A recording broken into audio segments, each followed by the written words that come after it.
Bonjour, je m'appelle Mina. J'ai vécu des violences envers les femmes. La violence contre les femmes peut avoir beaucoup de formes. Elle peut être physique ou sexuelle, mais aussi psychologique et émotionnelle.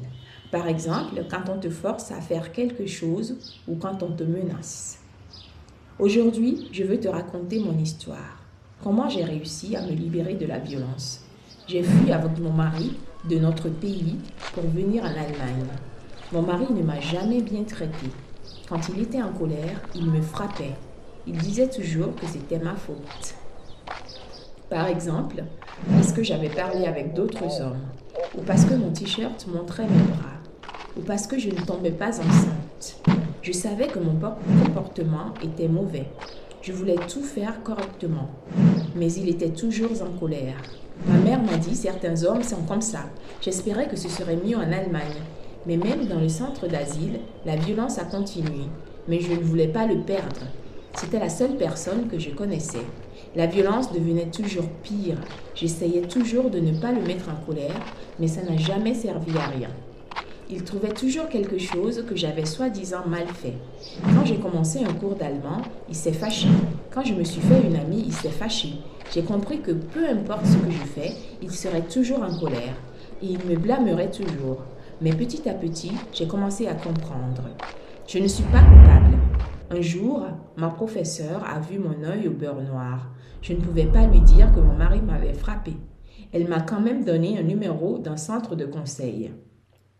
Elle a dit que les femmes peuvent y recevoir de l'aide si elles subissent de la violence, mais je ne voulais pas aller au centre de conseil.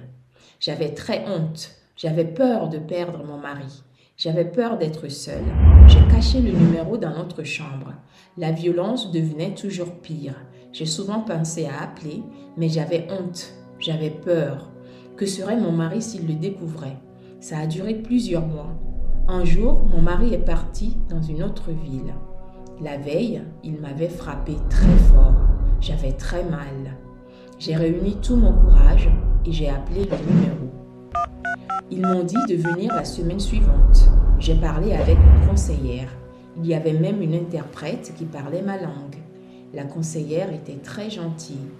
Elle a dit qu'elle ne raconterait rien à personne, ni à ma famille, ni au gouvernement, ni à la police. Au début, je ne pouvais pas parler. Mais ensuite, j'ai tout raconté. J'ai beaucoup pleuré. Ça m'a fait du bien de tout dire. La conseillère m'a dit que j'avais le droit à une vie sans violence. Elle a dit que je peux me séparer et faire la procédure d'asile seule. Ensuite, mon mari ou moi serions transférés ailleurs. Elle a dit, c'est vous qui décidez. Je peux vous accompagner. Mais la décision, c'est vous qui la prenez.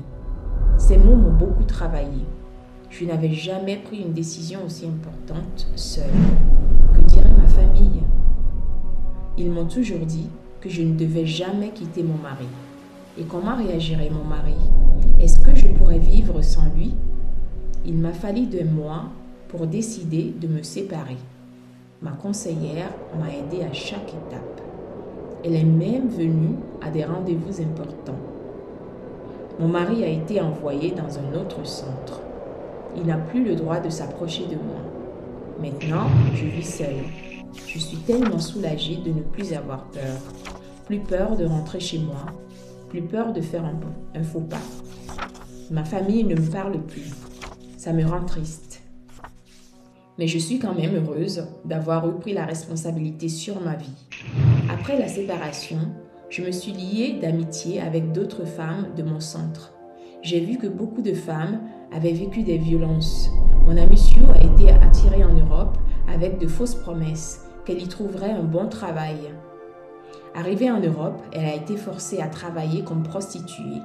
Mon amie Fatmata a été excisée enfant et elle a fui pour protéger sa fille de la mutilation génitale féminine.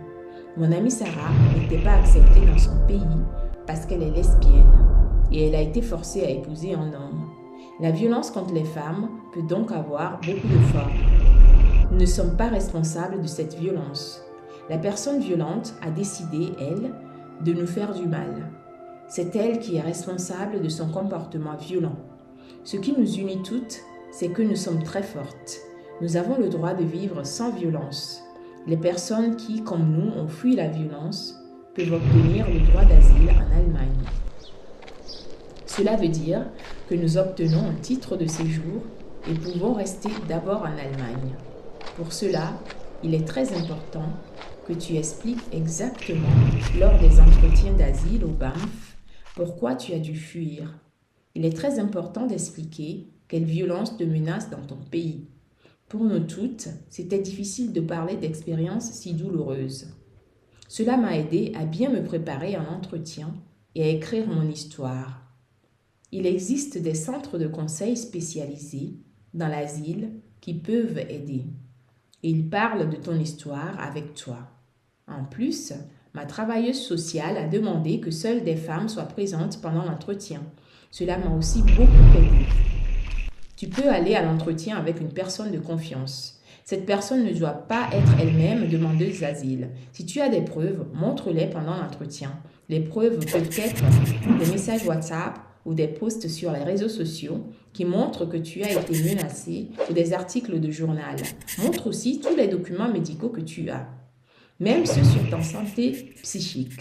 Si toi aussi tu es touché par la violence, tu as droit à de l'aide. Appelle le 11 60 16. Tu peux appeler à tout moment et recevoir de l'aide. L'appel est anonyme et gratuit. Il parle beaucoup de langues. N'oublie pas, tu n'es pas seul. Tu as droit au soutien et nous nous soutenons mutuellement.